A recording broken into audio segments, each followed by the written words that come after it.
سأل سائل بعذاب واقع للكافرين ليس له دافع من الله ذي المعارج تعرج الملائكة والروح إليه في يوم كان مقداره 50,000 سنة فاصبر صبرا جميلا إنهم يرونه بعيدا ونراه قريبا يوم تكون السماء كالمهل وتكون الجبال كالعهن ولا يسأل حميم حميما يبصرونهم يود المجرم لو يفتدي من عذاب يومئذ ببنيه وصاحبته وأخيه وفصيلته التي تؤويه ومن في الأرض جميعا ثم ينجيه كلا إنها لظى نزاعة للشوى تدعو من أدبر وتولى وجمع فأوعاه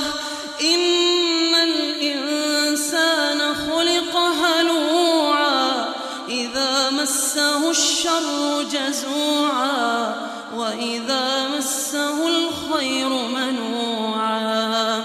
إلا المصلين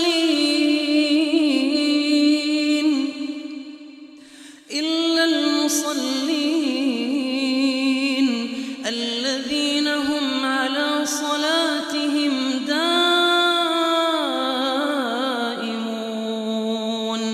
والذين في أموالهم حق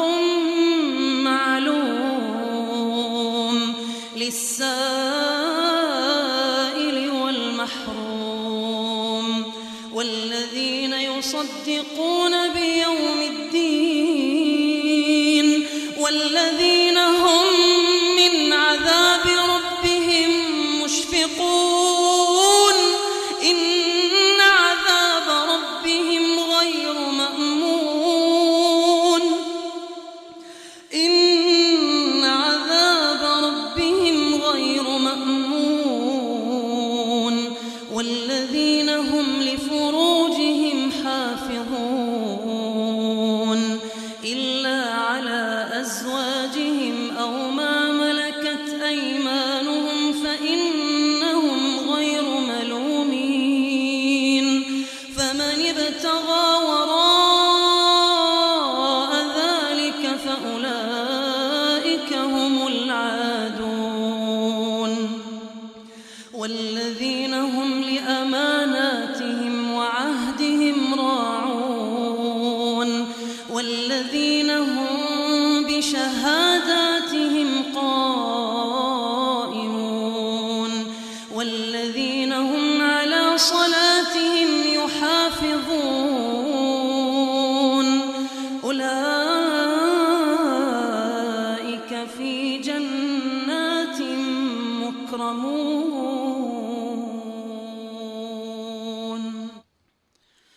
فما للذين كفروا قبلك مهطعين عن اليمين وعن الشمال عزين أيطمع كل امرئ منهم أن يدخل جنة نعيم كلا إنا خلقناهم مما يعلمون فلا أقسم برب المشارق والمغارب إنا لقادرون على أن نبدل خيرا منهم وما نحن بمسبوقين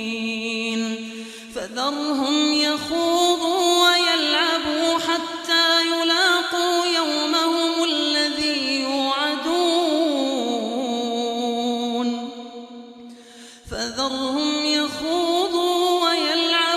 حتى يلاقوا يومهم الذي يوعدون يوم يخرجون من الأجداث سراعا كأنهم إلى نصب يوفضون خاشعة أبصارهم ترهقهم ذلة ذلك